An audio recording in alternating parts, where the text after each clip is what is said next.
കർണാടകയിൽ മണ്ണിടിച്ചിലുണ്ടായ ശിരൂരിൽ രക്ഷാപ്രവർത്തനം തുടരാൻ സമ്മർദ്ദം ശക്തമാക്കി കേരളം. തിരച്ചിൽ തുടരണമെന്ന് കർണാടക സർക്കാരിനോട് ആവശ്യപ്പെട്ടതായി മന്ത്രി എ.കെ. ശശീന്ദ്രൻ പറഞ്ഞു. ഇത് സംബന്ധിച്ച് കർണാടക റവന്യൂ മന്ത്രിയുമായി സംസാരിച്ചെന്നും സിദ്ധരാമയ്യയുമായി സംസാരിച്ച തീരുമാനം അറിയിക്കാമെന്ന് റവന്യൂ മന്ത്രി ഉറപ്പു നൽകിയെന്നും എ.കെ. ശശീന്ദ്രൻ പറഞ്ഞു. ഇത്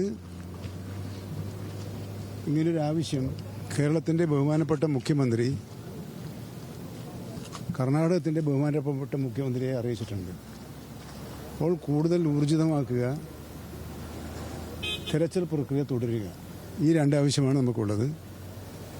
ഒരു ഫലപ്രാപ്തിയിൽ എത്തുന്നതുവരെ അത് നടക്കണം എന്നാണ് ഞങ്ങളുടെ എല്ലാ ആഗ്രഹം. ആ അഭ്യർത്ഥന ഞങ്ങളിവിടെ ആവർത്തിക്കുകയാണ്. ഇതാണ് ഞങ്ങൾക്ക് പറയാനുള്ളത്. ശിരൂരിലെ രക്ഷാദൌത്യം 13ാം നാളും ദുഷ്കരമായി തുടരുന്നു. പ്രദേശത്ത് ഇടവിട്ട് ശക്തമായ മഴ, അടിയൊഴുക്ക് പ്രധാന വെല്ലുവിളി. പുഴയിൽ വീണ വൈദ്യുതി ലൈൻ പുറത്തെത്തിക്കുകയാണ് പ്രധാന ലക്ഷ്യമെന്ന് തെരച്ചിലിന് നേതൃത്വം നൽകുന്ന മുങ്ങൽ വിദഗ്ധൻ ഈശ്വർ മാൽപ്പെ പറഞ്ഞു. ഇത് നീക്കിയാൽ മാത്രമേ താഴെത്തട്ടിലേക്ക് ഇറങ്ങാനാകൂ. മരങ്ങളും സ്റ്റീൽ ഉൾപ്പെടെയുള്ളവയുടെ ഡൈവിങ്ങിന് തിരിച്ചടിയാണെന്നും അർജുനെ കണ്ടെത്താനുള്ള ശ്രമം ഇന്നും തുടരുമെന്നും ഈശ്വർ മാൽപ്പെ പറഞ്ഞു. ഇപ്പോൾ അದೇ ಲಾಸ್ಟ್ മൂന്നാമത്തെ പോയിന്റിൽ ഒരു തടി കണ്ടിട്ടുണ്ട്. ആ തടിയിൽ ഉള്ള ഒരു സ്റ്റേ വയർ ഉണ്ട്, നമ്മളെ കറണ്ടിൻ്റെ ആ വയർ സുത്തിട്ടുണ്ട്. ഇപ്പോൾ ഇന്ന് പോയിട്ട് ഫസ്റ്റിലെ അത് ആ കമ്പി വലിച്ചിട്ട് മേലെ നോക്കുന്നു. ആ വലിച്ച് ആ കമ്പി അടിയിൽ തടിയിൽ ഉള്ളു ലോറി ഉണ്ടോ നോക്കുന്നു. അതിൽ ജുണ്ട അവിടെ ഇരിക്കുന്ന ഒരു നമ്മൾ വിശ്വാസത്തിലേ പോകും. ഒരു ഇരിക്കട്ടെ എന്ന് ഞങ്ങൾ തേടാൻ പോകും. ശിരൂരിൽ എല്ലാവരും ഒരു ടീമായാണ് പ്രവർത്തിക്കുന്നതെന്ന് മന്ത്രി പി.എ. മുഹമ്മദ് റിയാസ്. രക്ഷാദൌത്യം നടക്കുന്നിടത്ത് അർജുന്റെ കുടുംബത്തെ എത്തിക്കണം. ശിരൂരിൽ നിന്നുള്ള വിവരങ്ങൾ കുടുംബത്തെ അറിയിക്കുന്നില്ല. പ്രവർത്തനങ്ങൾക്ക് ഏകോപനമില്ലായ്മ ഉണ്ടെന്നും റിയാസ് കുറ്റപ്പെടുത്തി. സ്ഥലത്ത് ക്യാമ്പ് ചെയ്ത് പ്രവർത്തനങ്ങൾ ഏകോപിപ്പിക്കാൻ ആരുമില്ല. കർണാടക സർക്കാരാണ് ഇത് ചെയ്യേണ്ടതെന്നും റിയാസ് പറഞ്ഞു. പ്രതികൂല കാലാവസ്ഥയെന്ന് പറഞ്ഞ് രക്ഷാദൌത്യത്തിൽ നിന്നും പിറകോട്ട് പോകുന്നൊരു നിലപാടിനോട് കേരള സംസ്ഥാന സർക്കാർ യോജിക്കുന്നില്ല. സാധ്യമാകുന്ന എല്ലാ കാര്യങ്ങളും ചെയ്ത് മുന്നോട്ട് പോകണം. അവിടെ ഇപ്പോൾ എടുത്ത തീരുമാനങ്ങൾ ചിലത് നടപ്പിലാക്കുന്നതിൽ പിറകോട്ട് പോകുന്ന സ്ഥിതി ഉണ്ടായിട്ടുണ്ട്. അത്തരം കാര്യങ്ങൾ നമ്മൾ തന്നെ ഇരുന്ന് യോഗത്തിലെടുത്ത തീരുമാനങ്ങൾ പലതും പിറകോട്ട് പോകുന്ന സ്ഥിതി ഒരിക്കലും അംഗീകരിക്കാൻ പറ്റില്ല എന്നുള്ള ഞങ്ങളുടെ അഭിപ്രായം അറിയിച്ചിട്ടുണ്ട്. ഞങ്ങളെ സംബന്ധിച്ചിടത്തോളം അഭിപ്രായം അറിയിക്കുക എന്നുള്ളതാണ് പ്രധാനം. അവിടെ ഭരിക്കുന്നത് മറ്റൊരു സ്റ്റേറ്റ് ഗവൺമെൻറ്റാണ്. ഇനി കേന്ദ്ര സർക്കാരുമായി ബന്ധപ്പെട്ട കാര്യങ്ങൾ ചെയ്യേണ്ടത് കേന്ദ്ര സർക്കാരാണ്. അതുപോലെ കർണാടകയിലെ ഉത്തരവാദിത്തപ്പെട്ടവരെ അവിടെ ക്യാമ്പ് ചെയ്യണം. കർണാടകയിലെ മന്ത്രിസഭയിലെ തന്നെ ഉത്തരവാദിത്തപ്പെട്ട ആരെങ്കിലും അവിടെ ക്യാമ്പ് ചെയ്യണം. ഒരു ജില്ലാ കലക്ടർ മാത്രം അതിന് നേതൃത്വമായി മാറുന്ന സ്ഥിതി ഉണ്ടാവരുത്. അവിടുത്തെ സ്ഥല MLA ഉണ്ട്, പക്ഷെ ഒരു സ്ഥല MLAക്ക് അതിന് പല പരിമിതികളും ഉണ്ടാകും. അപ്പോൾ ക്യാമ്പ് ചെയ്യാൻ അവിടെ ഉത്തരവാദിത്തപ്പെട്ട ഏതെങ്കിലും ഒരു സംസ്ഥാന ഗവൺമെൻറ്റിൻ്റെ ഒരു മന്ത്രി ആരെങ്കിലും ഉണ്ടാകുന്നത് നല്ലതാണ്. ഡ്രഡ്ജിംഗ് നടത്താനാകില്ലെന്ന് കാർവാർ MLA സതീഷ് കൃഷ്ണ സീൽ. സാധ്യമായതെല്ലാം ചെയ്തു, ഇനിയും സാധ്യമായത് ചെയ്യുമെന്നും MLA കൂട്ടിച്ചേർത്തു. Mounted Pockland, but only the hitch is sea mount and that railway bridge underpass. Railway bridge underpass height of the water is 5 meters from the 0 point. Now we have to check. I have already given the intimation to 3-4 people. Particularly maximum 5 meter height, one barge along with the Pockland. If we are getting that, then nothing to worry on this. That we are trying. I have given the intimation to Bombay and Cochin and Goa shipyard also. That the contractor will tell us any possibilities there. നാവികസേന, NDRF, അതുപോലെ SDRF സംഘങ്ങളൊക്കെ സ്ഥലത്തെത്തിയിട്ടുണ്ട്. Easwar Malpe സംഘം തിരച്ചിൽ ആരംഭിച്ചു. 60 അടിയിൽ പോവുകയാണ് അവരുടെ പ്രധാനപ്പെട്ട ലക്ഷ്യം. P.K. സരീഷ് കൂടി ചേരുന്നുണ്ട് കൂടുതൽ വിശദാംശങ്ങളുമായി. സരീഷ്, കാര്യങ്ങളെല്ലാം ഈ പറഞ്ഞതുപോലെ തന്നെയാണ്.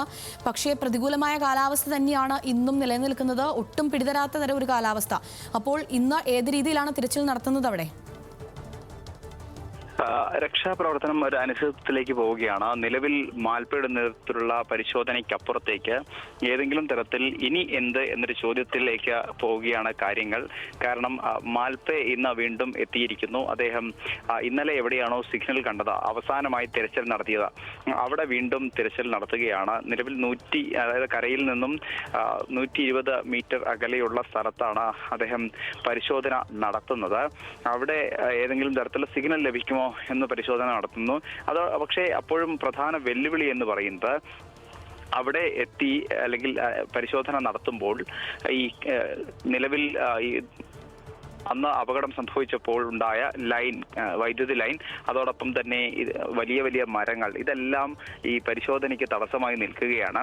അത് മാറ്റുക എന്നുള്ളതാണ് പ്രധാന പ്രതിസന്ധിയായി നിൽക്കുന്നത് എന്നാണ് മാൽപ്പെ അല്പസമയം മുൻപ് ഈ വെള്ളത്തിലേക്ക് ഇറങ്ങുന്നതിന് മുൻപ് നമ്മളോട് സംസാരിച്ചപ്പോൾ പറഞ്ഞത്.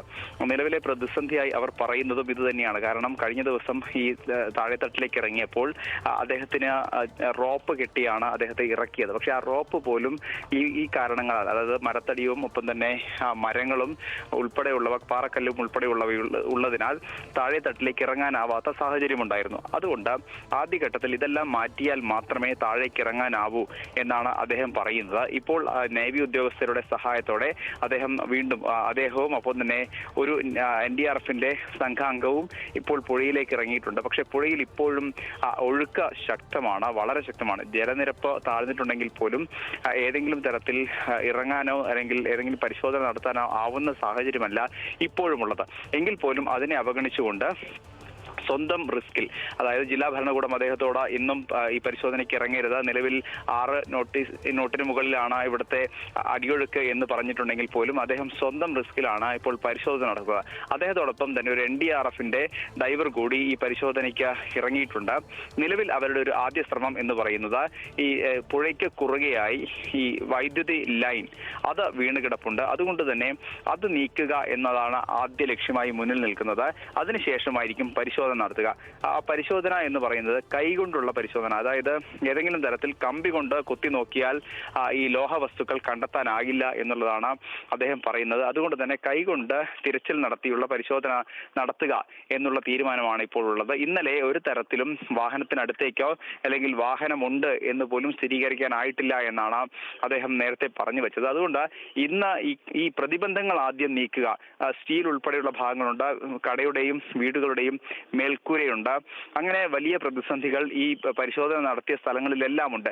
ആ പ്രതിസന്ധി നീക്കുക, അതിനുശേഷം വാഹനത്തിനായുള്ള തിരച്ചിൽ നടത്തുക എന്നുള്ളതാണ് ഇപ്പോൾ മാൽപ്പെ കൈക്കൊണ്ടിട്ടുള്ള തീരുമാനം. പക്ഷേ എത്രത്തോളം സമയം അദ്ദേഹത്തെ ഈ തിരച്ചിൽ നടത്താൻ ജില്ലാ ഭരണകൂടം അനുവദിക്കും എന്ന കാര്യത്തിൽ സംശയമുണ്ട്. കാരണം കൂടുതൽ സമയം നീളുന്നതിനനുസരിച്ച് പ്രത്യാഘാതങ്ങളും വലുതാണ്. കാരണം ഒഴുക്ക് തുടർന്നുകൊണ്ടേയിരിക്കുന്നു.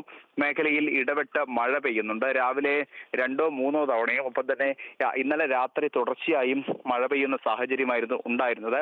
അതുകൊണ്ട് തന്നെ ജലനിരപ്പ് ഇനി അടുത്ത മണിക്കൂറുകളിൽ ഒരുപക്ഷെ കൂടാനുള്ള സാധ്യതയുമുണ്ട്. അതുകൊണ്ട് തന്നെ ഏത് തരത്തിൽ ഈ രക്ഷാപ്രവർത്തനം തുടരും എന്ന കാര്യത്തിൽ സംശയമുണ്ട്. നേരത്തെ മന്ത്രി AK ശശീന്ദ്രൻ പറഞ്ഞത് ഈ രക്ഷാപ്രവർത്തനം തുടരണം എന്ന് തന്നെയാണ് സംസ്ഥാന സർക്കാരിന്റെ ആവശ്യം. അത്തരത്തിലുള്ള ആവശ്യം മുൻനിർത്തി കർണാടക മുഖ്യമന്ത്രിക്ക് കത്തയച്ചിട്ടുണ്ട്. റവന്യൂ മന്ത്രിയുമായി താൻ സംസാരിച്ചു. സിദ്ധരാമയ്യയുമായി സംസാരിച്ച ശേഷം ഇക്കാര്യത്തിൽ വേണ്ട ഇടപെടലുകൾ നടത്താം എന്ന് റവന്യൂ മന്ത്രി തനിക്ക് ഉറപ്പ് നൽകിയിട്ടുണ്ട് എന്നുകൂടി മന്ത്രി AK ശശീന്ദ്രൻ നേരത്തെ പറഞ്ഞിരുന്നു. പക്ഷേ MLAയുടെ വാക്കുകളിൽ നിന്നും നമ്മൾ വായിച്ചെടുക്കേണ്ടത്, കാർവാർ MLA അല്പസമയം മുൻപാണ് നമ്മളോട് പ്രതികരിച്ചത്. അപ്പോൾ അദ്ദേഹം പറഞ്ഞത് നിലവിൽ എന്തൊക്കെ മാർഗങ്ങൾ ഉപയോഗിക്കാനാകുമോ അതെല്ലാം ഉപയോഗിച്ചിട്ടുണ്ട്.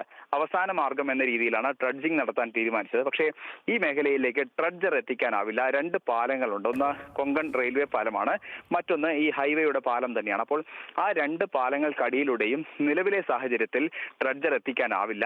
അതുകൊണ്ട് തന്നെ ഡ്രഡ്ജിംഗ് എന്നുള്ളത് സാധ്യമല്ല. മറ്റുള്ള മാർഗങ്ങളെല്ലാം നിലവിൽ തേടിക്കഴിഞ്ഞു. അതുകൊണ്ട് തന്നെ ഇനി എന്ത് എന്നൊരു ചോദ്യം കൂടിയുണ്ട് എന്ന് അദ്ദേഹം പറഞ്ഞു വെക്കുന്നു. അപ്പോൾ കർണാടക യഥാർത്ഥത്തിൽ ഇനിയൊരു തിരച്ചിലേക്ക് പോകുമോ എന്ന കാര്യത്തിൽ സംശയമുണ്ട്. പക്ഷേ കർണാടകയോട് കൃത്യമായ സമ്മർദ്ദമാണ് സംസ്ഥാന സർക്കാർ ചെലുത്തിക്കൊണ്ടിരിക്കുന്നത്. ഈ രക്ഷാപ്രവർത്തനം തുടർന്നേ മതിയാകൂ എന്ന് മുഖ്യമന്ത്രി ഉൾപ്പെടെ തുടർച്ചയായി ആവശ്യപ്പെടുന്നു. ഇവിടെ മന്ത്രി AK ശശീന്ദ്രൻ ഇവിടെ ക്യാമ്പ് ചെയ്യുന്നു. അതോടൊപ്പം തന്നെ കേരളത്തിൽ നിന്നുള്ള MLA Mar M Rajagopal, M Vijin, ഒപ്പം തന്നെ AKM അഷ്റഫ് ഉൾപ്പെടെയുള്ള MLA മാർ ഇവിടെ ക്യാമ്പ് ചെയ്ത് പ്രവർത്തനങ്ങൾ ഏകോപിപ്പിക്കുന്നു. പക്ഷേ അതിനപ്പുറത്തേക്ക് ഇനി എന്ത് എന്നൊരു ചോദ്യം കൂടി ബാക്കിയാവുകയാണ്. 13ാം നാളും ഈ പുഴയിലേക്ക് ഇറങ്ങിയുള്ള തെരച്ചിലിൽ ഇതുവരെ അനുകൂലമായി ഒന്നും, അല്ലെങ്കിൽ ഏതെങ്കിലും രീതിയിൽ ഈ തിരച്ചിൽ നടത്തുമ്പോൾ വാഹനമോ അല്ലെങ്കിൽ അർജുനെയോ കണ്ടെത്താൻ സാധിച്ചിട്ടില്ല. അടുത്ത മണിക്കൂറുകളിൽ ആഴത്തിൽ പരിശോധന നടത്താൻ സാധിച്ചാൽ ഏതെങ്കിലും തരത്തിൽ ഗുണകരമാകുമോ എന്നാണ് ഇനി കണ്ടറിയേണ്ടത്. ശരി, കൂടുതൽ വിവരങ്ങൾ നൽകുകയായിരുന്നു സരീഷ് PK.